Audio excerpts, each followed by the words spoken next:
Hey, salut tout le monde et bienvenue à La Chapelle en ligne. Je m'appelle Loïc et je suis un des pasteurs à La Chapelle. Toutes les semaines, on accueille des nouvelles personnes dans notre église. Que ce soit en présentiel ou en ligne, je veux prendre le temps de te souhaiter la bienvenue. C'est vraiment cool que tu sois connecté et on va passer un bon moment ensemble. Aujourd'hui, on est très heureux et honoré d'accueillir pasteur Denis Morissette. C'est un conférencier et enseignant depuis plus de 35 ans dans différents instituts et collèges bibliques. Il a un ministère de relations d'aide et de soins pastoraux depuis plus de 45 ans. Il est consultant et auteur. Son dernier livre, Libre, enfin libre, est sorti en 2022. C'est un guide pratique pour une vie épanouie et sereine. Je vous laisse avec pasteur Denis et nous, on se revoit tantôt. Bonsoir à vous tous et à vous toutes. Vous allez bien ce soir? C'est ma 3e réunion, là. J'ai vraiment besoin de votre énergie. Il faut que vous me boostiez un peu plus. Ah, c'est super. Ça s'annonce bien. Ça s'annonce bien. Je suis en ce moment un peu en tournée aussi au Québec pour la présentation de mon tout dernier livre. Vous allez voir derrière vous, qui s'appelle Libre, enfin libre. C'est un livre qui porte sur ce qu'on appelle les 12 étapes, ou comme on dit en français, les 12 steps. Je ne sais pas si vous connaissez, ça vous dit quelque chose. C'est très connu en Amérique du Nord. C'est moins connu en Europe. J'étais là il y a quelques semaines, puis ils ne savent pas de quoi on fait allusion.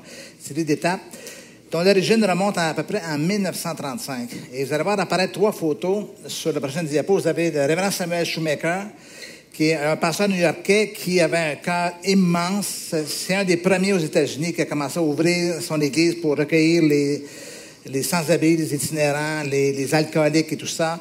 Au moment où l'Église se cabrait face à tout ça en disant « Allez vous repentir, les ivrognes, puis vous reviendrez quand ça ira mieux », lui a fait le processus inverse, il les a accueillis. Et il a accueilli un homme un jour qui s'appelle Bill Wilson, qui était un courtier à la Bourse de New York, un alcoolique invétéré qui s'est retrouvé en psychiatrie avec délirium tremens. Ça, c'est très, c'est songe et vision, mais qui ne proviennent pas de Dieu. Et à l'autre bout des États-Unis, vers un État qui s'appelle l'Ohio, il y avait un médecin qui s'appelle Dr. Bob Smith, qui était tellement alcoolique qu'avant d'opérer, il fallait qu'il commence à boire pour arrêter de trembler. Donc, ça vous donne une idée que se retrouver sur la table de billard, on dit « Vous allez peut-être mieux prendre un petit coup avant de commencer, là, parce que je ne suis pas sûr que vous allez me charcuter à quelque part. » 2 cas complètement désespérés. Mais la Bible dit que Dieu a choisi des choses folles du monde pour confondre les sages. C'est un développement de la grâce à une époque où, maintenant c'est assez connu tout ça, on sait que les gens peuvent s'en sortir, mais à l'époque, là, c'était le désespoir total. Et celui qui est derrière ces 12 étapes-là s'appelle Sam Shoemaker. C'est ce pasteur que vous voyez qui était vraiment avant-gardiste. Je ne sais pas si vous avez déjà entendu cette citation de Sam Shoemaker qui disait « L'Église, c'est pas un musée pour les saints, c'est un hôpital pour les pécheurs. » Ça, c'est Sam Shoemaker, 1935. Ça donne une idée un peu de son côté avant-gardiste et tout ça. Donc, si cela vous intéresse, on va voir le livre en arrière. Il y a aussi un manuel qui accompagne ça pour vraiment travailler comme un journal personnel. On n'en a pas en stock. L'imprimeur devait le livrer vendredi. Il n'a pas livré. Il va livrer demain, mais demain, vous ne serez pas là. Mais si ça vous dit, on va prendre vos noms et on va préparer une boîte, un carton pour l'administration de la chapelle et vous pourrez avoir ça dimanche prochain. Ça va? Ça, c'était l'info-pub. Il y a des pubs partout maintenant, à la télé, partout. Même à l'église. Mais vous allez voir, je ne suis pas très vendeur, donc je n'insisterai pas là-dessus.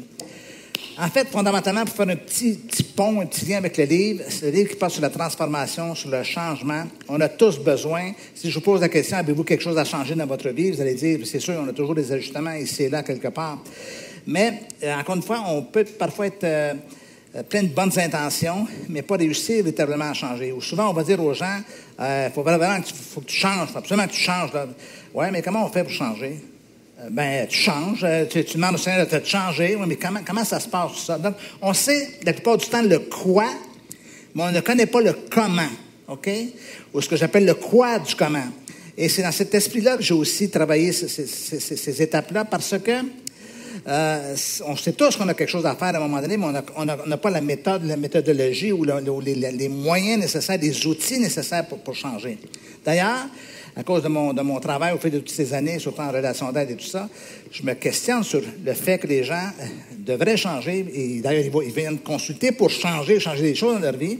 Mais on se rend compte que c'est pas facile de changer. D'ailleurs, je me suis posé la question, qu'est-ce qui fait en sorte que les gens ne changent pas? Pourquoi les gens ne changent pas? Pourquoi même les gens qui vont consulter ne changent pas? Et pourquoi ça ne change pas? Et j'ai partagé avec vous 6 raisons que j'ai rencontrées au fil du temps. Les gens ne changent pas au départ parce qu'ils ne savent pas qu'ils peuvent changer. Aussi simple que cela. Le raisonnement ressemble à ceci. Mon père était comme ça. Mon grand-père était comme ça. Mon arrière-grand-père, ils peuvent monter quelques générations comme ça. Et en fait, la conviction, c'est que c'est impossible à changer. Et en fait, ce qui l'émeut, le rationnel derrière cette façon de penser, c'est évidemment l'ignorance. Ce soir, je vais vous dire que des choses peuvent changer. Mais les gens ne le savent pas. Puis à ce moment-là, ils ne font pas les efforts nécessaires pour changer. En second lieu, les gens ne changent pas parce qu'ils ne ressentent pas le besoin de changer. C'est-à-dire que, vous avez remarqué, peut-être vous le voyez chez vos amis ou certains membres de votre famille, tout le monde, l'entourage, prennent conscience, ils devraient changer, ils devraient se comporter différemment, ils devraient arrêter d'agir de cette façon-là. Mais la personne est comme dans une espèce de bulle qui fait, à quelque part, qu'elle ne l'éprouve pas, elle ne ressent pas ce besoin-là. Et parce qu'elle ne le ressent pas, évidemment, elle ne bougera pas. Troisièmement, les gens ne changent pas. C'est un peu délicat ce que je vais vous dire, mais les gens ne changent pas parce qu'ils ne veulent pas. OK? Je sais que c'est court. Souvent, les gens disent, si tu voudrais, là, tu prendrais les moyens nécessaires. C'est pas que tu ne veux pas vraiment. Mais en fait, le phénomène qui se passe, et c'est vrai pour chacun de nous, hein, pensez aux résolutions du début de l'année. Hein. On prend tous des résolutions. Cette année, j'arrête ceci, j'arrête cela. Je me mets en forme, je me mets au gym, je perds mon bide. OK? Puis on met un effort pendant 2-3 semaines. On rentre chez Nautilus ou dans les salles de sport, puis eux, ils nous proposent des abonnements. On dit, là, je prends un abonnement d'1 an, là, c'est sûr, je vais m'y mettre. On s'y met pendant le premier mois. C'est de l'argent, c'est vite fait pour eux, hein, vous savez, on ne retourne plus. La réalité, c'est qu'on veut, mais on ne veut pas. On veut, mais on ne veut pas. C'est-à-dire que qu'est-ce qui se passe? C'est qu'il y a comme un écart entre ce qu'on désire, mais le prix à payer aussi pour atteindre ce que l'on veut. Donc, les gens ne changent pas, justement parce qu'ils ne veulent pas réellement. S'ils voudraient réellement, ils prendraient des mesures nécessaires.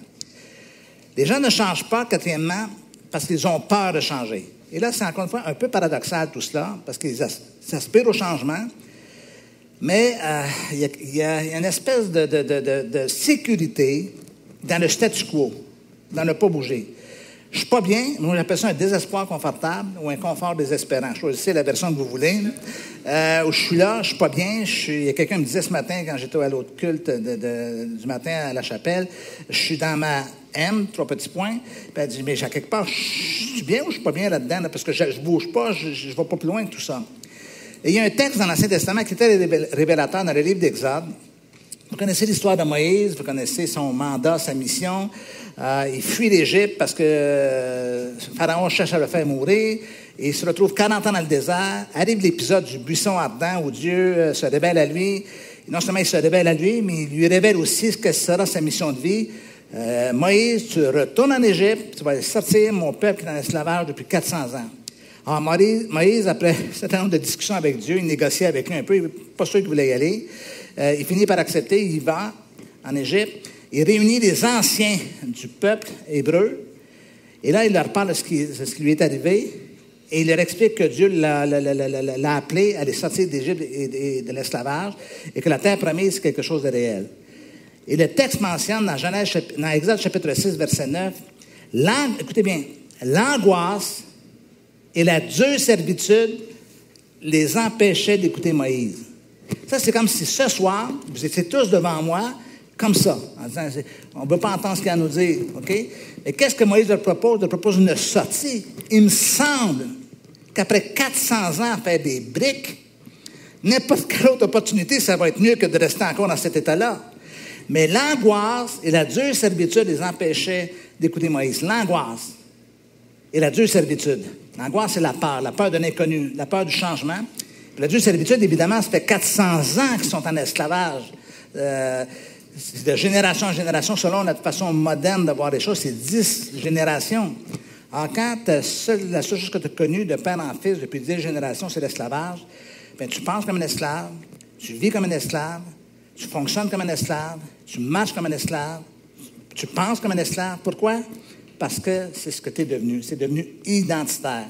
Alors, il y a plein de gens qui sont coincé dans un état, dans une identité, en disant, je pense que je ne pourrais jamais être quelqu'un d'autre que ce que je suis, je me bats avec moi-même, je ne changerai pas.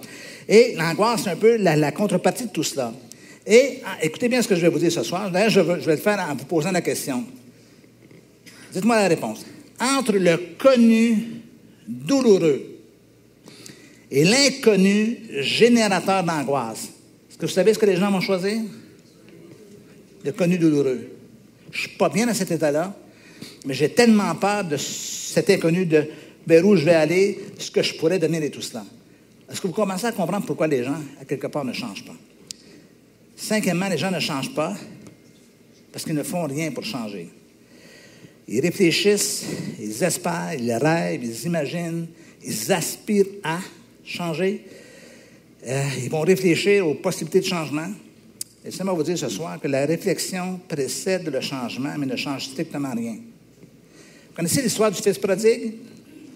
Vous savez qu'un jour, il s'est retrouvé assis avec les pourceaux après avoir tout dépensé. Quand il est assis avec les pourceaux, il se met à réfléchir.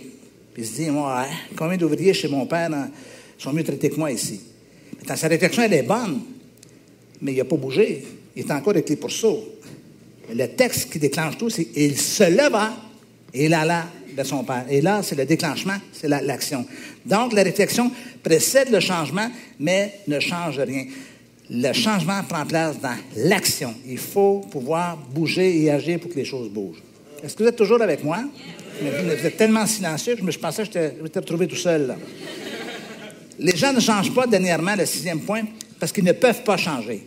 Maintenant, on a beau les encourager, on a beau les menacer, on a beau les inciter à se prendre en main, le changement, c'est pas si évident que ça. Okay? Puis parfois, on est confronté à nous-mêmes, on est confronté à nos habitudes, on est confronté parfois à nos dépendances, dans tout l'éventail de dépendances inimaginables qu'il peut y avoir. Puis même l'apôtre Paul s'est rendu compte de cela. Il a dit dans Romains chapitre 7, « J'ai la volonté, mais non le pouvoir. Je veux, mais je ne suis pas capable.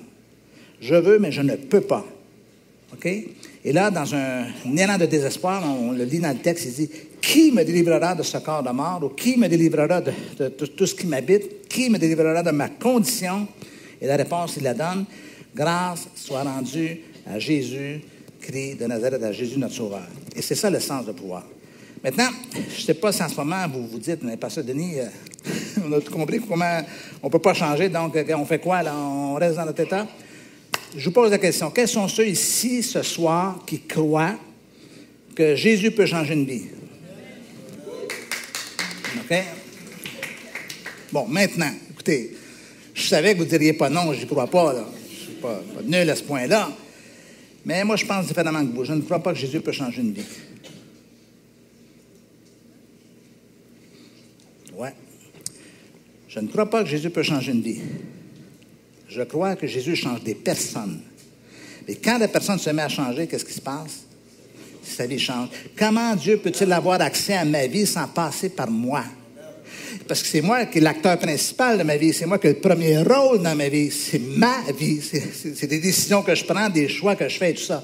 Or, Dieu, pour avoir accès à ma vie, doit passer par moi. Il doit me transformer moi.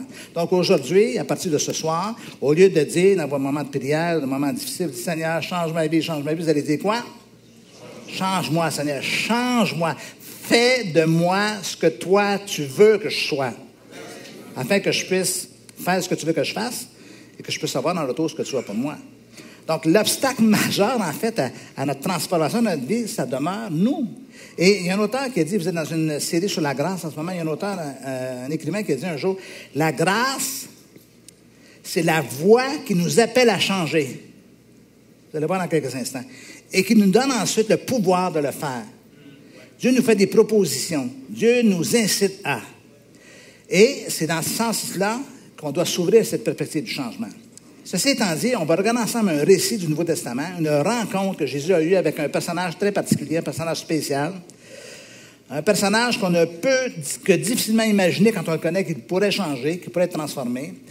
Un homme méprisable, méprisé, méprisant, OK? Le gars qu'on n'aime pas dans la ville. Et ce gars-là porte un nom qui s'appelle Zachée. On va regarder le texte ensemble. Il y avait un homme appelé Zachée. On le nomme, on nomme son nom, son prénom. C'était le chef des collecteurs d'impôts. Il était riche. Il cherchait à voir qui était Jésus, mais comme il était de petite taille, il ne pouvait y parvenir à cause de la foule. Il courait alors en avant et grimpa sur un arbre, un sycomore, pour voir Jésus qui devait passer par là. Quand Jésus arriva à cet endroit, il leva les yeux et il dit à Zachée, « Dépêche-toi de descendre, Zachée, car il faut que je loge chez toi aujourd'hui. » Zachée se dépêcha de descendre et le reçut avec joie. Regardez bien la réaction de la foule autour. En voyant cela, tous critiquaient Jésus et disaient, « Cet homme est allé loger chez un pécheur. » Zachée, debout devant le Seigneur, lui dit, « Écoute, maître, je vais donner la moitié de mes biens aux pauvres. Et si j'ai pris trop d'argent à quelqu'un, je vais lui rendre 4 fois autant. » Jésus lui dit, « Aujourd'hui, le salut est entré dans cette maison. » Dites, « Wow! » Jésus vient de valider quelque chose. C'est comme si Jésus disait, « Il vient de se passer quelque chose. Le salut est entré dans cette maison, dans cette personne. Pourquoi? Parce qu'il y a un changement qui a pris place. » Maintenant, c'est un récit assez particulier. On le retrouve une fois dans le Nouveau Testament, dans l'Évangile de Luc, Luc le médecin. Et je me suis posé la question, pourquoi a-t-il plu au Saint-Esprit d'inspirer cet écrivain particulier, mais aussi aux premiers chrétiens de sauvegarder cette rencontre entre Jésus et ce personnage? Puis à mon avis, il y a 2 raisons. La première raison, c'est que quand j'ai insisté sur le fait que tous critiquaient Jésus, c'est qu'eux avaient une représentation de qui était Dieu. C'est une région, et c'est toujours le cas de nos jours aussi en Israël, immensément religieuse. Moi, je suis allé en Israël une fois dans ma vie, j'ai jamais vu autant de concentration de religion au centimètre carré. Tout est religieux. Tout. Mais il n'y a pas grand changement, pas grande transformation. Donc, les gens voient Jésus aller loger, du moins exprimer le désir d'aller, qu'il va loger chez Zachée, et là, ils se mettent à le critiquer parce qu'ils ne comprennent pas. Ils sont habitués d'avoir un Dieu qui juge, un Dieu qui rejette, un Dieu qui refuse d'accepter, un Dieu qui sanctionne, mais d'un Dieu qui s'intéresse à quelqu'un, d'un Jésus qui veut faire grâce à quelqu'un. Ça, c'est une belle façon de voir Dieu. Mais croyez-moi bien que je crois que j'ai une partie de la raison pourquoi Jésus est venu sur terre, pas simplement pour le salut et tout ça. Il est aussi venu donner une nouvelle représentation de qui Dieu est. Parce que vous savez, Dieu le Père, parfois, c'est flou, hein? On ne sait pas, un Dieu vieillard avec la barbe blanche, qui se confond avec les nuages et tout ça. Alors, je fais une image. Je fais un test avec vous. Avez-vous remarqué que le Dieu de l'Ancien Testament semble différent du Dieu du Nouveau Testament? L'Ancien Testament, là, il n'est pas facile. Vous êtes d'accord avec moi? Il se fâche, OK? Il est un peu imprécis, là. Et la colère de l'Éternel s'enflamma. Puis tout d'un coup, dans le Nouveau Testament, on s'aperçoit que ça s'adoucit. Il est beaucoup plus abordable. Je ne sais pas ce qui s'est passé, mais moi, ma conviction, c'est qu'entre les deux, il s'est converti. Mais non. Mais quand on regarde Jésus, tout d'un coup, on s'aperçoit que Jésus, c'est Dieu qui devient accessible. C'est Dieu qui devient... Un jour, je racontais ça ce matin, un jour, il y a une dame, j'étais à Nouvelle-Ville à l'époque, elle rentre dans mon bureau, elle avait été tourmentée avec Dieu, tout ça. Elle dit, Pasteur Denis, là, je comprends pas Dieu. J'ai de la misère à le saisir. Vous savez, j'ai quelque chose à vous dire. J'aimerais ça parfois, moi, que Dieu prenne une forme humaine pour que je puisse le comprendre une fois pour toutes. Puis je lui ai dit, mais écoute, ça a déjà été fait, là. C'est Jésus. Elle dit, je n'avais jamais pensé à ça. Il y a aussi une façon pour Dieu de se révéler à nous avec quelque chose de tangible et d'accessible. Et là, mais les gens de l'époque ne comprennent pas cette réalité-là. Et là, tout d'un coup, il y a cet homme Zachée qui s'intéresse à Jésus et qui, en fait, c'est la deuxième raison, d'ailleurs, à mon avis, pourquoi le récit a été sauvegardé, c'est une conversion étonnante. C'est une conversion profonde d'un homme dont ce n'était pas gagné d'avance qui change à ce point-là. Maintenant, on peut regarder ce texte-là, les versets qu'on vient tout juste de voir, en disant, bien, c'est beau, Jésus va chez lui, puis paf, le gars change. Je pense qu'il faut aller un peu plus en profondeur, commencer à découvrir qu'est-ce qui a fait en sorte, qu'est-ce qui s'est passé réellement à l'intérieur de cet homme-là. Et je vais vous proposer ce soir 4 éléments essentiels, 4 éléments importants qui étaient vrais pour Zachée, qu'on observe dans la vie de Zachée, mais qui sont tout aussi vrais pour vous et pour moi. Est-ce que vous êtes d'accord? Première clé, premier élément, conviction. Regardez bien le texte. Un homme riche, appelé Zachée, chef des publicains, cherchait à voir qui était Jésus, mais il ne pouvait y parvenir à cause de la foule, car il était de petite taille. Vous observez dans le texte, il y a trois caractéristiques du personnage. Le texte mentionne que c'est un chef des publicains, donc c'est un homme de pouvoir. Il a sa solde des péagers, c'est-à-dire ceux qui prélèvent les impôts ou qui se tiennent au poste de péage de l'époque pour traverser les ponts, les chemins et tout ça. Et donc, c'est un gars dominant. C'est un chef des publicains qui est un segment de la société assez dominant. Et donc, c'est un homme de pouvoir. OK? Le pouvoir, là, c'est fascinant. Le pouvoir, c'est addictif. Quelqu'un qui possède le pouvoir dans quelque chose, dans n'importe quel milieu, ne lâchera pas le pouvoir. OK? C'est quelque chose de trop prenant. Dites-moi, là, est-ce que vous avez déjà vu un dictateur dire « J'en ai ras-le-bol d'être dictateur, moi. Je vais prendre ma retraite. Je vais lâcher le peuple, puis ils vont se prendre en main. » Puis, est-ce que vous avez déjà vu ça dans l'histoire de l'humanité? Ça n'arrive pas, hein? Ils sont renversés parce qu'ils sont pris avec le pouvoir. Et cet homme-là, c'est un homme de pouvoir. OK? Puis, le texte mentionne aussi que c'est un homme riche. Donc, c'est un homme d'avoir aussi. Il est riche, il est immensément riche. Pourquoi? Parce que, selon les historiens ou selon les théologiens, ils se prennent cote sur tout ce que les péagers, surtout les percepteurs d'impôts, lui rapportent. Donc, plus eux perçoivent des impôts, plus lui, il s'en met dans les poches. Donc, vous imaginez que les gens ne l'aimaient pas beaucoup, hein? Et certains m'ont dit, mais on ne le voit pas dans le texte, que peut-être qu'en prélevait un petit peu plus, ça mettait dans les poches. C'est un homme riche, c'est un homme de pouvoir. C'est d'imaginer, là. Si vous connaissez quelqu'un qui est riche et qui a du pouvoir, vous dites, oh, que c'est dur pour eux autres de s'ouvrir à la personne de Jésus. Il y a un troisième détail qui est intéressant, c'est que le texte mentionne un petit détail. C'est qu'il était petit de taille. Vous voyez le jeu, là, petit de taille, petit détail. Il n'était pas grand, le monsieur. Et il doit monter à un arbre pour voir Jésus. Maintenant, suivez bien ma pensée. Ce gars-là, qui est un notable de la ville, qui a tout ce qu'il faut selon l'apparence de ce qu'on a comme condition humaine. Là. Il possède de l'argent, il est connu, il est respecté, il est craint. Il est prêt à s'humilier, à monter à un arbre, parce qu'il n'est pas assez grand, pour essayer de voir Jésus. Puis le phénomène qui est intéressant dans l'histoire, c'est qu'il cherche à voir Jésus, mais ce qu'il n'avait pas pensé, c'est que Jésus l'a vu. OK? Puis Jésus, tout de suite, quand il l'a vu, il a dit, aujourd'hui, je vais aller loger chez toi. Maintenant, cet homme-là s'est humilié. Qu'est-ce qui pousse un homme de sa condition à s'humilier ainsi devant le peuple? Vous êtes d'accord avec moi qu'il y a quelque chose qui le travaille à l'intérieur. Il est mu, il est poussé par quelque chose.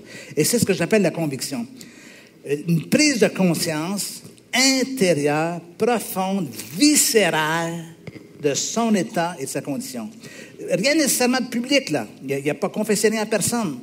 Mais à l'intérieur de lui, il y a quelque chose qui bouge. Il y a quelque chose qui se passe à l'intérieur de lui, qui le pousse à chercher ainsi à voir Jésus. On ne sait pas ce qu'il connaissait de Jésus. On savait que la réputation de Jésus se répandait partout. Mais à quelque part, il y a quelque chose qui s'éveille à l'intérieur de lui, qui va le faire bouger et qui va l'amener justement à monter sur cet arbre pour voir Jésus. Répétez après moi. Sachez que Zachée était juché. Allez, je vais vous entendre. Sachez que Zachée était juché. Je sais que ce n'est pas facile, mais avec un peu de pratique, vous allez réussir. L'idée, c'est qu'il y a quelque chose qui le pousse jusqu'à ce point de s'humilier ainsi en montant cet arbre. Et dans cet élément de conviction, il y a deux éléments, sous-éléments essentiels. Dans la conviction, il y a premièrement la reconnaissance de son état. Je pense qu'il y a quelque chose qui ne marche pas avec moi. Je pense qu'il y a quelque chose qui ne va pas avec moi. On le vit tous à un moment donné. On ne peut pas toujours blâmer tout le monde autour de nous. À un moment donné, on se retrouve face à soi-même. On dit, il y a quelque chose qui ne marche pas avec moi. C'est le premier élément. Mais le second élément, c'est la perspective aussi de changement. Il y a quelque chose qui ne marche pas avec moi, mais il y a sûrement une solution quelque part. Mais avant d'envisager la solution, il faut reconnaître notre état. Il y a un auteur anglais qui s'appelle Chesterton qui a dit un jour, c'est pas qu'il ne voit pas la solution, c'est qu'il ne voit même pas le problème. Donc, on ne peut pas régler quelque chose dont on n'est pas conscient, dont on n'apprivoise pas, puis qu'on n'observe pas, puis qu'on n'identifie pas clairement. Et qu'est-ce qui fait en sorte que les humains ne voient pas ce qui se passe avec leur propre vie, leur propre condition? En fait, il y a un mécanisme chez l'être humain qui nous empêche de voir les choses. Ce petit mécanisme-là s'appelle le déni. Denial en anglais, le déni. Et le déni, ça prend deux formes. Il y a un déni conscient.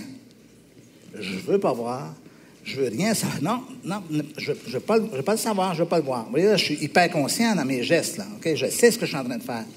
Ça, c'est la première forme. Et puis la seconde forme, c'est un déni qu'on appelle inconscient. C'est-à-dire que là, je ne vois pas parce que je suis aveuglé. J'ai un point aveugle dans mon œil qui fait à quelque part que je ne vois pas. Mais même si des gens sont conscients autour de moi, moi, je ne le vois pas. OK? Mais un jour, arrive dans la vie une crise, un événement, une épreuve. Ça peut être un échec, ça peut être un divorce, une rupture, ça peut être chez un membre de la famille, chez un enfant. Et tout d'un coup, là, il y a la barrière du déni est comme fracturée ou fractionnée. Quelque part, il y a un trait de lumière qui commence à rentrer et là, on prend conscience. Il faut qu'il se passe quelque chose. Il faut que ça change. Il faut que ça change dans ma vie. Et c'est ce qui se passe dans Zachée. Même s'il y a tout ce qu'il faut dans la vie, selon, encore une fois, ce qu'on imagine que devrait être la vie, ou ce que pour lui, en tous les cas, il y a quelque chose qui commence à se fracturer. Il entend parler de Jésus et il dit, voici mon occasion, voici l'opportunité pour moi de changer et de transformer. Ça, c'est la prise de conscience, c'est l'élément de conviction qui grandit. C'est ce que j'appelle la force de conviction. Parce que la conviction, quand c'est comme ça devient obsessif. Là, je ne peux plus rester dans cet état-là. Il faut qu'il se passe quelque chose avec ma vie. Ça m'amène au deuxième aspect ce soir. Un thème que les générations actuelles ne connaissent pas beaucoup, mais que ceux de ma génération connaissent, on appelle ça la contrition. Je vais vous expliquer ce que c'est. Et maintenant, on va revenir un petit peu au texte. Mais Zachée, se tenant devant le Seigneur, lui dit, « Voici, Seigneur, je donne aux pauvres la moitié de mes biens, et si j'ai fait tort de quelque chose à quelqu'un, je lui rends le quadruple. » Est-ce que je peux vous poser une question ce soir? Est-ce que Jésus a demandé quelque chose à Zachée? Est-ce que Jésus lui a dit quelque chose? Est-ce que Jésus avait comme plan dans sa tête, dans sa pensée, il dit, écoute, je vais aller faire un tour chez Zachée, puis il va savoir ce que je pense réellement de lui. Je vais lui dire ses quatre vérités. Il ne va pas le savoir, il va le savoir. On en aura le bol que tu voles tout le monde autour de toi. Est-ce que Jésus dit ça? Absolument pas. Il dit pas. Il y a deux paroles de Jésus, là. Je vais aller loger chez toi, puis la dernière parole qu'on a lue ensemble tout à l'heure, le salut t'entend à cette maison. Donc, le seul fait pour Zachée d'être dans la présence de Jésus commence déjà à travailler quelque chose à l'intérieur de lui. Et quand je pense à ce verset-là, moi, je vois une émotion dedans, je vois un sentiment. Il y a comme du regret. Il y a comme... Zachée semble avoir des regrets. Pas juste une prise de conscience intellectuelle. Là. Il y a un inconfort intérieur. Il vit une émotion désagréable. Il faut que je fasse quelque chose. Je ne peux pas rester dans cet état-là. N'oubliez pas, encore une fois, que c'est dur pour un homme riche de se détacher de quelque chose. Et c'est dur pour un voleur de dire, je vais aller rembourser et réparer à tout le monde. Vous êtes d'accord avec moi? C'est pas évident, tout ça. Et qu'est-ce que c'est cette contrition? C'est l'état d'une personne qui est plein de regrets pour une faute commise et qui veut réparer ses torts. Je veux être bien avec moi-même. Maintenant, laissez-moi juste vous préciser tout cela. Évidemment, quand on est dans cet état-là, qu'on prend conscience de des choses, il y a des émotions qui remontent à la surface qui ne sont pas très, très agréables. Ça peut être la culpabilité, ça peut être la honte, ça peut être la tristesse, évidemment, puis ça peut être parfois même du désespoir. J'en peux plus de vivre ce que je vis, de vivre dans cet état-là. La tendance dans ces moments-là, ça a toujours été le cas depuis que l'humanité est là, mais c'est encore plus vrai de nos jours parce qu'on a beaucoup de mécanismes qui nous permettent d'anesthésier ces émotions désagréables. Il y a les draps, il y a plein de médicaments et tout ça qui vont geler nos émotions, qui fait quelque part on n'apprend pas à ressentir. En fait, ce qu'on voudrait, c'est ne ressentir que des émotions agréables tout au long de notre vie, mais vous le savez, votre propre cheminement, votre propre parcours, ça ne marche pas comme ça dans la vie. OK? D'ailleurs, il y a toujours la dualité dans les émotions. Je tombe en amour avec quelqu'un, avec ma femme, ma future femme, ou peu importe, mais en même temps, je tombe en amour, j'ai peur de la perdre. Voyez-vous, il y a une contrepartie. On va avoir des enfants chéris, oui, et quand on a des enfants, on a peur pour eux. Qu'est-ce qu'ils vont faire de leur vie? S'ils se blessent, s'il arrive quelque chose. Voyez-vous? Les mamans veulent tous avoir, surtout au printemps, un beau petit bedon rond pour se promener à pousser avec le petit, mais en même temps, il y a la peur de ce qui va survenir. Voyez-vous, toujours la dualité. Mais l'émotion désagréable, que je vais appeler, pour le besoin de la cause de ce soir, pour le besoin de ce message, je vais l'appeler la souffrance morale. Pas une souffrance physique de gens qui ont vécu de la maltraitance ou quelque chose, mais une souffrance morale qui fait en sorte que cette souffrance-là devient porteuse de message. Elle veut me dire quelque chose. OK? Elle veut me signifier quelque chose. Elle me dit, il y a quelque chose qui ne marche pas. Regarde comment tu te sens. Regarde ce que tu éprouves. Est-ce que vous savez que le bonheur, c'est une quête universelle? Vous avez déjà réalisé ça? De tout temps, de toute époque, les gens recherchent à être heureux. Peu importe les moyens qu'ils prennent, ils vont toujours tendre vers ce milieu-là. OK?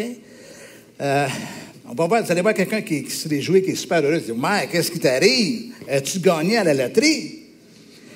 On va dire souvent à quelqu'un, comment je dirais ça? le bonheur est une fin en soi. On ne dit pas à quoi sert-il d'être. On dit souvent à quoi sert-il d'être riche, on n'est pas heureux, mais on ne dit jamais à quoi sert-il d'être heureux si on n'est pas plus riche. Voyez-vous? On ne dit jamais ça, hein? Parce que le bonheur est une fin en soi. OK? Et l'image qu'on a, c'est quand on l'a, puis rien ne nous importe après coup. Je suis heureux, je suis en paix, je suis heureux, je suis heureux, je suis satisfait. Alors, les émotions désagréables, nous avons justement l'effet inverse qui doit nous pousser à corriger. Et ça peut être parfois énorme, mais parfois, c'est des petits détails de la vie de tous les jours, là, dans nos relations, dans notre couple et tout ça. Maintenant, on ne se sent pas bien. Ah, de toute façon, j'y ai parlé hier, je me sens pas bien dans tout ça. Bien, ça va nous pousser à faire des correctifs dans notre vie. Mais il faut cesser d'engourdir, de déprimer, de refouler, de repousser, de fuir, puis pas pouvoir regarder, parce que ça, c'est porteur d'un message qui va nous inciter à bouger et à aller de l'avant. Est-ce que vous êtes encore avec moi?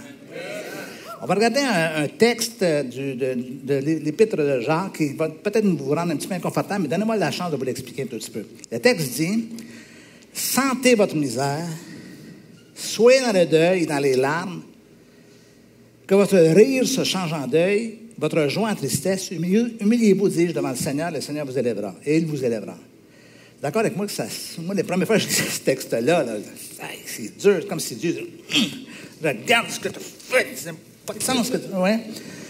Mais il ne faut pas le voir comme ça. Okay? Ce n'est pas un Dieu qui s'acharne sur nous, qui veut nous humilier et tout ça. Dieu ne nous humilie pas, il nous amène à nous-mêmes à prendre la décision de nous humilier devant lui. Au lieu de sentir votre misère, si vous me permettez, je vais faire un petit correctif sur le verbe. Au lieu de dire sentir ou sentir, je vais dire ressentir. Et là, tout d'un coup, ça prend une autre forme. Pourtant, c'est le même verbe, hein? Ressentir, c'est sentir à nouveau. C'est comme si Dieu nous dit à vous et à moi, dans certaines conditions, dans certains moments de notre vie, as-tu assez souffert? Prends-tu conscience de ton état? As-tu assez mal pour désirer changer? Pour quitter ta condition? Voyez-vous? Et là tout d'un coup, ça a une toute autre portée, parce que le fait d'être branché sur ça, sur cet inconfort, cette souffrance, cette douleur intérieure, ça va nous pousser à faire des correctifs nécessaires. Dans notre vie personnelle, dans notre relation avec Dieu, dans notre relation avec les autres, peu importe. Voyez-vous? Et, encore une fois, ce qui est intéressant dans le texte, qui est très, très révélateur, c'est que le texte dit « Humiliez-vous devant le Seigneur, et il vous élèvera. Okay? » C'est fascinant, ce texte-là, dans un contexte moderne qui est marqué par le narcissisme. Toutes les sociétés occidentales sont hyper narcissiques. Pensez à tous les selfies, pensez à tous les réseaux sociaux. Schling, schling, schling, schling. C'est très, très centré sur notre ego. Et là, tout d'un coup, le processus est inversé. Reste humble. Humilie-toi devant le Seigneur. Viens humblement devant lui et dis, Seigneur, moi, j'ai besoin que tu me changes. J'ai besoin que tu me transformes. J'ai besoin qu'il se passe quelque chose. Est-ce que j'ai dit quelque chose, Seigneur, que je n'aurais pas dû dire?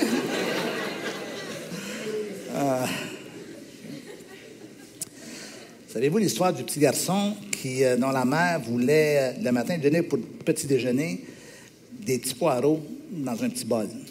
Puis la mère dit, mange tes petits poireaux, c'est bon pour la santé. Puis le petit garçon, il pousse l'assiette, il dit, non, maman, je n'en mangerai pas. Et là, il y a une espèce de jeu qui se joue de va-et-vient entre le petit bol de poireaux et tout ça, de pruneaux, ce n'est pas des poireaux, des pruneaux. Et là, à un moment donné, la dame se fâche, puis elle dit, monte dans ta chambre. Dieu n'aime pas les petits garçons qui désobéissent à sa mère, désobéissent à leur mère. Et le petit garçon monte dans sa chambre, et tout d'un coup, il se penche sur la fenêtre, puis il y a un orage qui éclate dehors, la pluie qui frappe les vitres, le tonnerre qui gronde, les éclats, OK?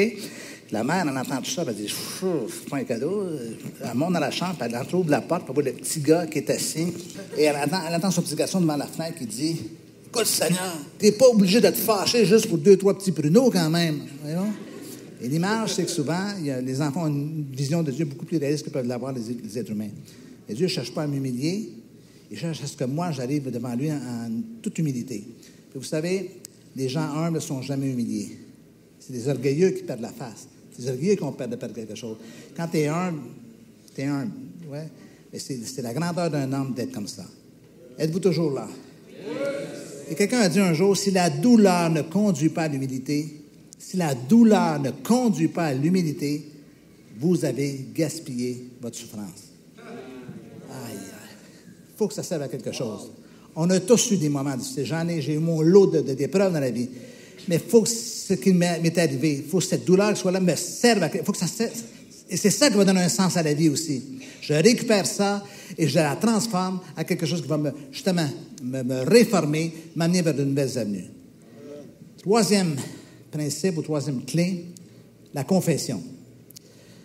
Mais Zachée, se donnant devant le Seigneur, lui dit, « Voici, Seigneur, je donne aux pauvres la moitié de mes biens. » Jésus lui a demandé quelque chose?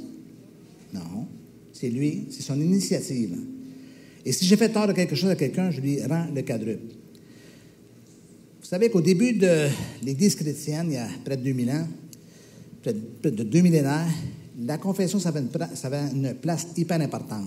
Puis moi, je réfléchis souvent à ça parce que je me dis, qu'est-ce qui fait que cette jeune Église naissante a tellement impacté le monde de l'époque? Puis il y a un texte dans le Nouveau Testament, dans les Actes des Apôtres, qui dit, « Plusieurs de ceux qui avaient cru venaient confesser et déclarer ce qu'ils avaient fait. » Wow! Ils venaient confesser et déclarer ce qu'ils avaient fait. On ne verra jamais ça de nos jours. Les gens ne déclarent jamais ce qu'ils ont fait. Et jamais qu'ils avouent des choses, qu'ils confessent des choses. Ils se trouvent toujours des explications pour dire, des justifications pour expliquer, mais ouais, mais c'est pas vraiment moi, c'est pas ce que je voulais, tout ça, voyons. Mais tout ça, ça nous atrophie. Tout ça, à un moment donné, il faut faire face à la situation. Et le sens de confesser dans ce texte, c'est le sens suivant. C'est le fait de déclarer quelque chose, de mettre en lumière quelque chose. C'est pas seulement reconnaître avoir fait des erreurs, c'est les avouer à quelqu'un, que ce soit à Dieu ou à quelqu'un d'autre. C'est emmener à la lumière ce qui pourrait très bien rester caché. OK? Vous voyez, déjà, c'est inconfortable. Hein? OK? Mais on est tellement mal et on souffre tellement de garder des choses cachées à l'intérieur. On est aussi malade que sont nos secrets, qui nous asservissent, qu'on n'ose pas dire les choses, qu'on n'ose pas exprimer les choses. Mais ici, lui, il confesse publiquement, il reconnaît les choses publiquement, et non seulement il les reconnaît, mais en plus, il se mouille. OK? Dans quel sens? Dans le sens qu'il dit, « Seigneur, je donne aux pauvres la moitié de mes biens. » C'est un engagement. Là, il l'a dit, excusez-moi l'expression, mais il a craché le morceau. Là. Il va te donner à moitié. Est-ce que quelqu'un peut enregistrer ça? Est-ce que quelqu'un qui a saisi ce qu'il vient de dire? Pourquoi? Parce qu'il veut faire quelque chose. Donc là, il met en lumière plein de choses, il met en lumière le désir qu'il a, et il reconnaît aussi, si j'ai fait tort quelque chose à quelqu'un, je lui rends le quadruple. Donc, c'est un engagement qu'il fait. Est-ce que vous comprenez qu'à partir, juste à ce stade-ci, là, que c'est difficile de rester sur le statu quo quand tu commences à faire ce genre de démarche? Mais ça, c'est une démarche profondément honnête de gens qui ont compris qu'ils devaient changer quelque chose. Et ça, c'est le cas, c'est la manifestation de la confession en tant que telle. Et c'est ça qui est bénéfique. Encore une fois, ce n'est pas simplement de reconnaître nos erreurs, c'est de les avouer aussi. Parfois, on est tous humains, on comprend qu'il s'est passé quelque chose. Ah, je regrette. Puis on pense que la personne qu'on a offensée, qu'elle oublie. Elle n'oublie pas. Est-ce que vous oubliez, vous, les gens qui vous ont blessés? Non, hein? Moi, je fais un exercice parfois avec des gens, je leur demande de me nommer le prénom de leur professeur qui savait qu'il n'aimait pas, que la personne n'aimait pas cet enfant-là. Puis les gens vont remonter au primaire, première, deuxième année, puis vont nommer le nom de la personne, même si ça fait 50 ans. Pourquoi? Parce qu'ils ont été affectés par tout ça. Alors, le fait de confesser, non seulement ça nous libère, nous, mais ça libère les gens qui entendent ce que nous avons à dire. Et je te demande pardon. Je m'excuse, je te demande pardon pour le mal que j'ai fait, pour les paroles que j'ai dites. Je regrette, je n'aurais jamais dû dire ça, je l'ai fait. OK? Mais là, je règle les choses. Ça, c'est le pouvoir de la confession. La Bible, elle dit que si nous confessons nos péchés, nous pouvons avoir confiance en Dieu, qu'il est juste, il est fidèle et juste. Il pardonnera nos péchés et nous purifiera de tout mal. Il va nous pardonner, il va nous purifier, nous changer, nous transformer, il va extirper ça de nos vies, tout ça. Est-ce que vous avez remarqué que j'ai utilisé le mot péché? Est-ce que c'est un mot qu'on utilise de nos jours? Est-ce qu'il y a des étudiants d'université ici? J'imagine que oui. Dites-moi là, honnêtement, dites-moi, puis ramenez-moi à l'heure si je me trompe. Si je vais à l'Université de Montréal aujourd'hui au département de psychologie, ou si je vais à l'UQAM, au département de psychologie, puis je dis, écoutez les boys, chers collègues, excusez-moi, j'ai trouvé c'est quoi le problème chez l'être humain, puis je leur dis, c'est le péché. Vous savez ce qui va m'arriver, là? Vous savez ce qui va m'arriver, hein? Ils vont me virer. Ils vont me ridiculiser. Ils vont me traiter de gars qui sort du Moyen-Âge. Ils vont de dégénéré religieux fanatique, d'extrême droite religieux. Je ne sais pas ce qu'ils vont dire et tout ça. Ils vont probablement me retirer mes titres professionnels et tout ça. Chesterton, un auteur anglais, a dit « Le péché est l'aspect le plus controversé du christianisme et celui qui se vérifie empiriquement à la lecture du journal du matin. » Dites, ouais, c'est vrai, j'avais jamais pensé à ça. Si vous ne croyez pas à cela, en arrivant à la maison ce soir, ouvrez votre téléviseur et regardez les nouvelles. Écoutez les nouvelles, regardez les nouvelles. Il y a une explication derrière les guerres, derrière l'Ukraine, derrière l'Iran, derrière tout ce qui se passe. Il y a une explication. Frères et sœurs, il y a un bug dans notre système humain. Il y a un bug, il y a un virus qui est là, qui nous contamine personnellement, mais qui contamine aussi nos relations. Et le seul moyen d'être libéré de cela, c'est justement de le confesser et de croire que Dieu est capable de pardonner tout ça. Il ne tiendra pas rigueur, comme il ne tient pas rigueur à Zachée dans le contexte, et qui va nous permettre d'extirper ça, dis-je, de notre vie. Conviction, quelque chose qui grandit à l'intérieur de moi, dans autre chose que ce que je vis constamment. Contrition, ras-le-bol de souffrir, de vivre ça à l'intérieur de moi. Confession, je le reconnais, je l'exprime. Et quatrième et dernier élément, quatrième et dernière clé, la conversion. Le texte nous dit, c'est les paroles de Jésus lui-même, « Aujourd'hui, le salut est entré dans cette maison. » Jésus dit, il vient de se passer quelque chose. C'est la réaction de Jésus à la confession de Zachée. Lorsqu'il entend Zachée dire « Je vais donner la moitié de mes biens aux pauvres », ce n'est pas la question financière, c'est la question de ce qui vient de céder.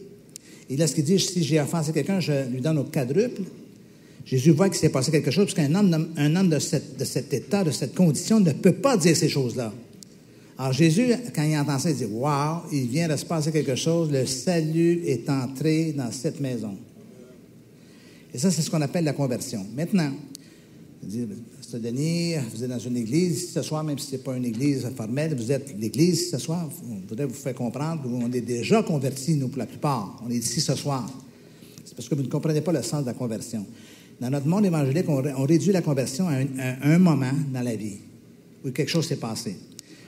On pense que c'est un changement de croyance, on pense que c'est un changement de façon de penser, on pense que c'est un changement de religion, mais ce n'est pas ça la conversion. La conversion, c'est une transformation, c'est un changement dans mon état à moi, un changement intérieur. Et encore une fois, trop souvent, on l'associe à un changement de religion. Tu t'es converti, tu as changé, mais c'est beaucoup plus que ça. C'est pas l'expérience d'un seul moment dans la vie, dans le passé. Ça désigne un changement complet dans ma personne et dans ma vie, dans ce que je suis. Et pas seulement le changement, mais le résultat qui provient de ce changement. Tu fais que quelque part, ça devient visible ce qui se passe dans ma vie. Et les gens ont besoin de voir cette transformation-là.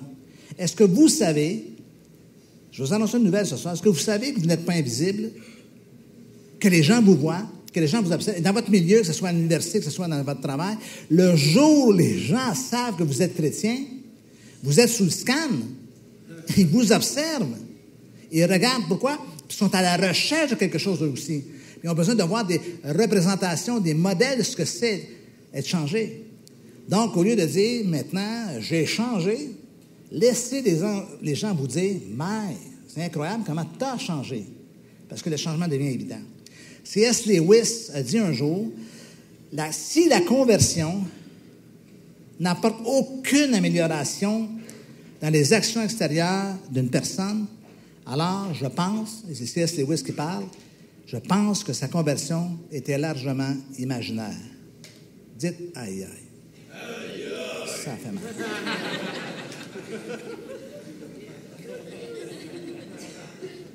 La réalité, c'est qu'on a tous besoin de rester convertis. Sam Schumacher disait, le bon vieux pasteur, je lui ai parlé au tout début en introduction, disait, les convertis de la première génération deviennent facilement les pharisiens de la deuxième génération. Dites encore aïe aïe.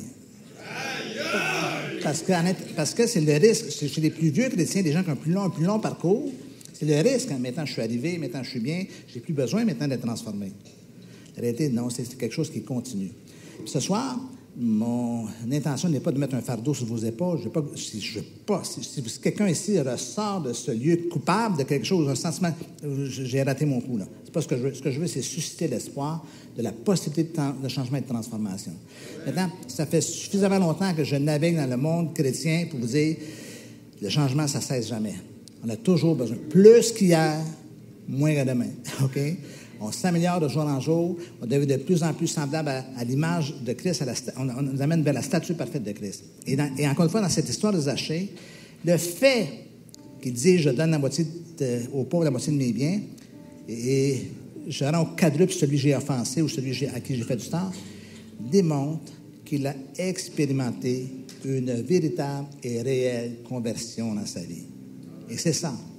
Et ça, c'est une grâce. C'est une grâce importante de découvrir que quelque part, le changement prend place à l'intérieur de nous. Malgré les obstacles, malgré parfois les échecs, malgré parfois qu'on retombe, on ne doit jamais cesser de progresser et d'avancer dans ce sens, dans cette direction. Est-ce qu'on peut dire Amen ce soir? Est-ce que je peux vous entendre avec un petit peu plus de bruit? Est-ce qu'on peut dire Amen ce soir? Il y a une voix qui porte pour tous les autres. Vous levez à votre place, s'il vous plaît, l'espace d'un moment. J'aimerais terminer par un mot de prière. Alléluia, Seigneur. Ouvrez très grand vos cœurs. L'espace d'un instant, on est en fin de journée de dimanche, en début de semaine, demain, vous reprenez tout en main, le boulot, le travail, les études et tout cela. Ce soir, on est bien entre nous ici, mais vous savez qu'on est dans une atmosphère contrôlée ici. On n'est pas à l'extérieur, on n'est pas à confronter la vie, on est entre nous. Profitons de ces quelques instants, en terminant, pour se placer devant le Seigneur en disant, Seigneur, je réalise ce soir que j'ai besoin que tu me transformes. Seigneur, j'ai eu des échecs, j'ai eu des réactions parfois qui ont été démesurées, j'ai blessé des personnes, je me suis déçu moi-même, mais ce soir, j'ai besoin de toi. Puis humblement, je me place devant toi, humblement. Zachée, en montant sur cette table, s'est exprimé publiquement par sa position. Et ce soir, en se levant à nos chaises, c'est comme un peu la même dimension. Maintenant, Seigneur, tu nous vois déjà, tu nous vois, tout est nu à découvert devant toi. Mais ce soir, dans ce geste, Seigneur, c'est juste encore une fois, une démonstration de notre cœur à tous et chacun. Seigneur, et dites-le dans votre cœur, Seigneur, j'ai besoin de toi. Seigneur, transforme-moi. Seigneur, change-moi. Seigneur, fais de moi ce que toi, tu veux que je sois. Afin que je puisse faire ce que tu veux que je fasse. Je réussir à faire ce que tu veux que je fasse. Et que je puisse avoir en retour ce que tu sois pour moi. Bénédiction, bénéfice, transformation. Seigneur, c'est l'œuvre que tu désires faire. Non pas parce que tu ne m'aimes pas tel que je suis, mais que tu m'aimes à un point tel que tu veux transformer ce que je suis. Pour que je puisse ainsi cesser de souffrir ou cesser de faire souffrir les gens autour de moi. Seigneur, par la présence de ton Esprit en ce lieu, ce soir, maintenant, je prie que tu fasses un travail dans leur cœur. Que tout doucement, dans ton amour, de même que Zachée, juste devant ta présence, Seigneur, a tout de suite reconnu quelque chose, reconnu son état. Simplement, sans mots, sans paroles, juste cette conviction qui a grandi à l'intérieur de lui. Mais que la même chose se passe ici ce soir par la présence de ton Esprit. Que devant toi, tous, nous reconnaissons, Seigneur, que nous avons besoin de toi. Et que seul, on n'y parviendra pas. Que par nos propres forces, on n'y parvient pas. Et que par la présence de ton Esprit, non seulement dans ce lieu, mais aussi et surtout dans nos vies, tu nous amènes à expérimenter chaque jour de plus en plus cette transformation. Seigneur, garde-les précieusement, Seigneur. Bénis-les abondamment, Seigneur, et qu'ils puissent commencer cette semaine, Seigneur, avec le feu, la conviction et l'assurance que tu es là, que tu ne les abandonnes pas, que tu ne les délaisses pas, mais que tu travailles avec eux comme un coach qui est dans le coin, dans le corner du ring, Seigneur, dans le coin du ring, et tu les aides à faire face aux grands défis de la vie. Seigneur, bénis-les abondamment et sois honoré pour l'œuvre que tu as faite et que tu fais. Ton nom précieux, Jésus, j'ai prié. Et tous ensemble, nous disons Amen, Amen et Amen. Alléluia, Jésus.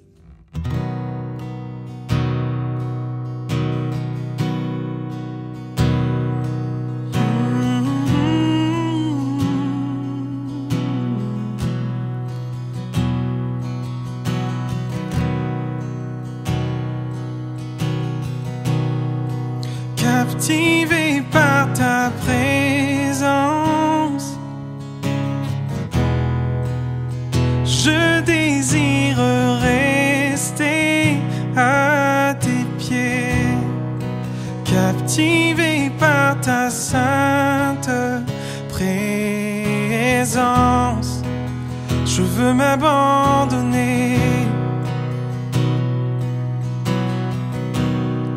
Je ne cherche pas ta main. Tu ne me dois rien, tu m'as comblé. Au-delà de tout ce que tu peux faire, je veux ton cœur.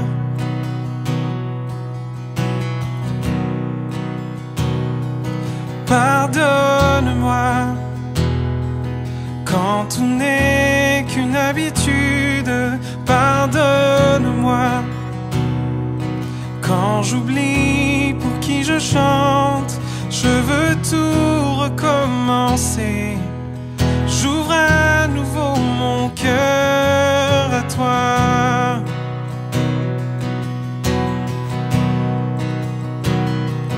Pardonne-moi quand je ne pense qu'à moi seul. Pardonne-moi lorsque toi seul ne suffit pas. Je veux tout recommencer. J'ouvre à nouveau mon cœur à toi. Captivé par ta présence, je désire rester à tes pieds. Captivé par ta sainte présence, je veux m'abandonner.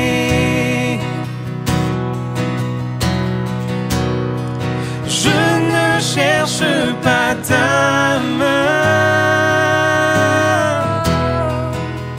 Tu ne me dois rien, tu m'as comblé.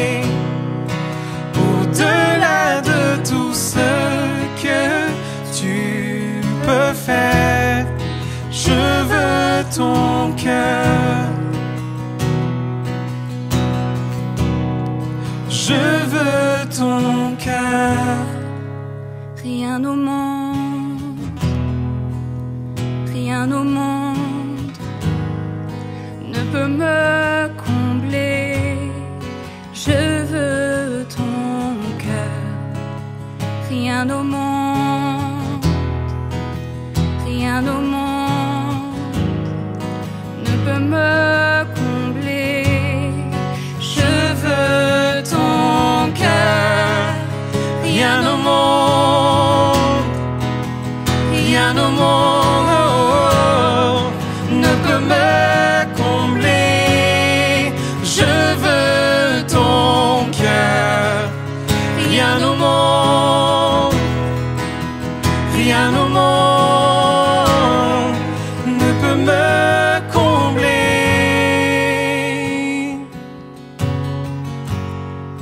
Captivé par ta présence, je désire rester à tes pieds.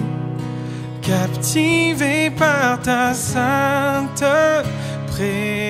présence, je veux m'abandonner. Je ne cherche pas ta main. Tu ne me dois rien, tu m'as comblé. Au-delà de tout ce que tu peux faire, je veux ton cœur.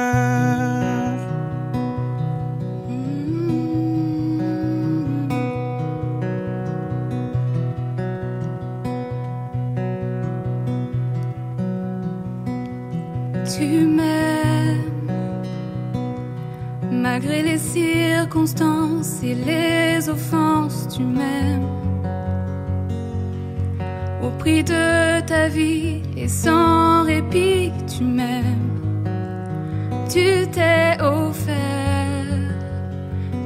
grands ouverts. Oh mon Dieu, tu m'aimes.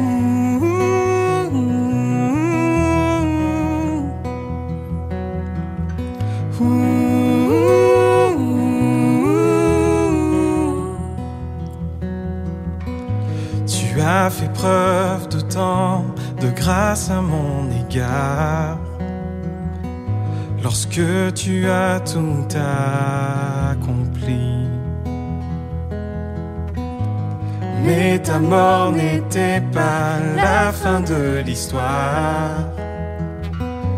Tu es revenu à la vie. Et tu me ramènes à la vie.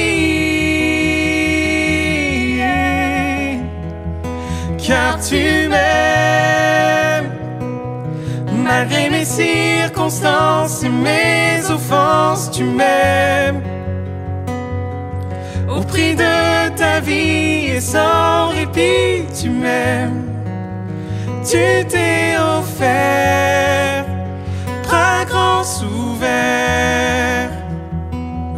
Oh mon Dieu, tu m'aimes.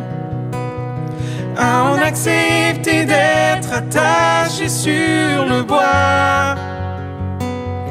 Et que le ciel détourne son regard de toi.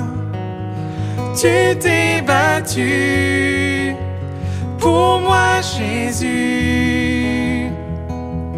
Oh mon Dieu, tu m'aimes.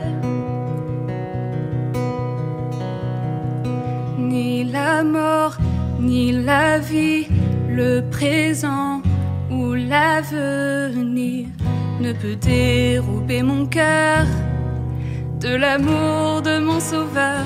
Dans les hauts, dans les bas, je le sais et je le crois. Rien ne pourra m'éloigner de toi. Ni la mort, ni la vie, le présent ou l'avenir ne peut dérober mon cœur de l'amour de mon sauveur. Dans les hauts, dans les bas, je le sais et je le crois. Rien ne pourra m'éloigner de toi. Rien ne pourra m'éloigner de toi. Tu m'aimes. Malgré mes circonstances et mes offenses, tu m'aimes. Au prix de ta vie et sans répit, tu m'aimes. Tu t'es offert, bras grands ouverts. Oh mon Dieu, tu m'aimes. Je n'ai rien fait afin de mériter ta grâce, dans laquelle mes péchés et mes hontes s'effacent depuis toujours et pour toujours. Oh mon Dieu, tu m'aimes.